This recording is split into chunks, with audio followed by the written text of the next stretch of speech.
मुख्यमंत्री सचिन पायलट हालांकि वो पहले ही बता चुके थे कि वो इस बैठक में शामिल नहीं होने वाले हैं और पार्टी कार्यालय से हटाए गए हैं सचिन पायलट के पोस्टर। तो रवि त्रिपाठी, ये पोस्टर हटा दिए गए हैं यानी कि एग्जिट तय।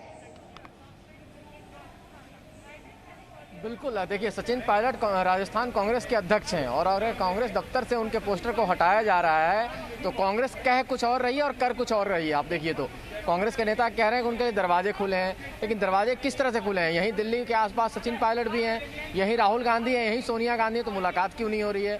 बात क्यों नहीं हो रही है? क्या सचिन पायलट बात नहीं करना चाहते हैं या वो मिलना नहीं चाहते हैं? क्योंकि कांग्रेस की जो राजनीति आज तक रही आपने देखा होगा, आमतौर पर आला कमान जो शब्द है उसका बड़ा इस्तेमाल होता है और आला कमान तभी मिलता है जब उसको लगता है, अदरवाइज कई नेताओं को महीनों तक नहीं मिलने दिया जाता है, मिलने का समय नहीं मिलता और उसके बाद वो पार्टी छोड़ के चले जाते हैं। तो अगर सचिन पायलट की स्थिति आज की स्थिति ये है कि वो बार्गेनिंग कैपेसिटी उनकी क्या रह गई? क्या वो सचिन पायलट दोबारा से जाएंगे तो उनको प्रदेश अध्यक्ष बनाया जाएगा?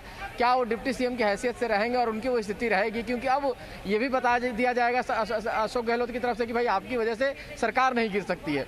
तो वैसी स्थिति में आपकी बार्गेनिंग कैपेसिटी जीरो हो गई लगभग। वही स्थिति बीजेपी के साथ उनकी है कि बीजेपी में अगर वो जाएंगे तो बीजेपी में भी ये बार्गेनिंग नहीं कर सकते हैं कि सरकार हम गिरा नहीं सकते हैं। बीजेपी ये चाहेगी कि ऐसा आदमी आए जो सरकार के, जैसे सिंधिया आए तो उन्होंने इतने विधायक उनके साथ थे कि सरकार वहाँ गिरी, तो कम से कम अजीत पवार जैसी स्थिति ना हो, ये भी बीजेपी नहीं चाहेगी।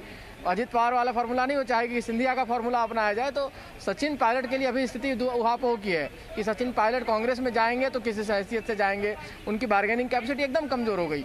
दूसरी तरफ है कि बीजेपी में जाते हैं तो बीजेपी में क्या कोई पहले से बातचीत चल रही है, कोई फार्मूला बना है बीजेपी में, उनको क्या मौका दिया जाएगा, किस तरह से बीजेपी में एडजस्ट उनको किया जाएगा? ये रविंद्र हमारे साथ हैं, जो बात आप कह रहे हैं रवि कि किस हैसियत से फिर वो बीजेपी में शामिल होंगे। अगर बार्गेनिंग कैपेसिटी नहीं रही तो ऐसे में रविंद्र फिर बीजेपी में जाना तो उनके लिए नुकसान का सौदा साबित होगा। अब ये 90 विधायक अगर बैठक में शामिल हैं, बाकी विधायक हैं कहां पर?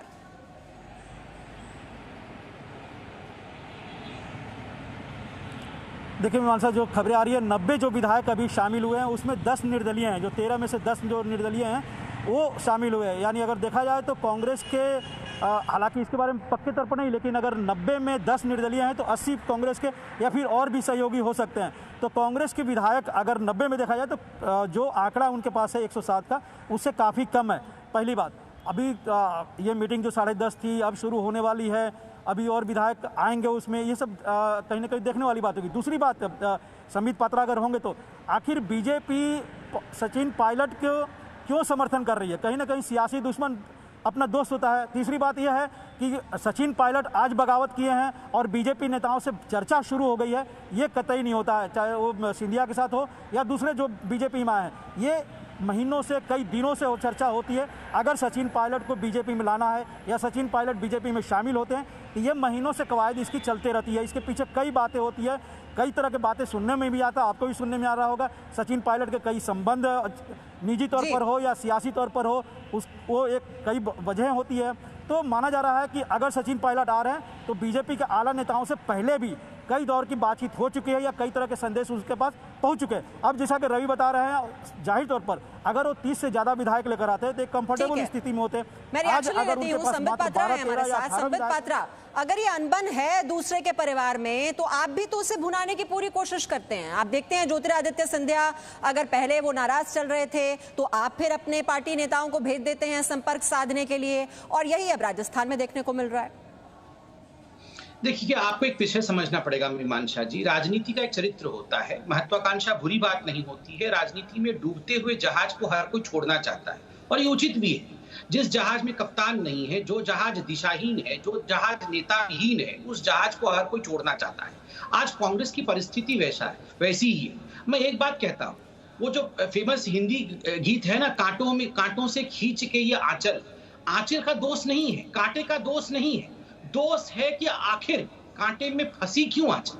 आप बताइए, आज कांटा भी उनका है, आंचल भी उनका है।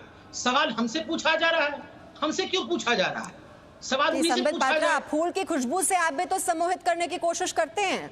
उन कांटों के बीच जो जब फूल दिखाई देता है, जो कि खूब सम्मोहित करने की शक्ति रखता है, तो लोग खिंचे चले आते हैं। नहीं, देखिए, अगर हम में फूल की खुशबू है तो याद रखिए, हम किसी को फूल FOOL फूल नहीं बना सकते हैं। और ये नेता लोग फूल नहीं होते हैं, FOOL फूल नहीं होते हैं। स्वाभाविक है वो फूल की तरफ ही आएंगे, जहां खुशबू होगी, जहां भविष्य होगा वहीं आएंगे। इसी को अगर साधारण भाषा में कहा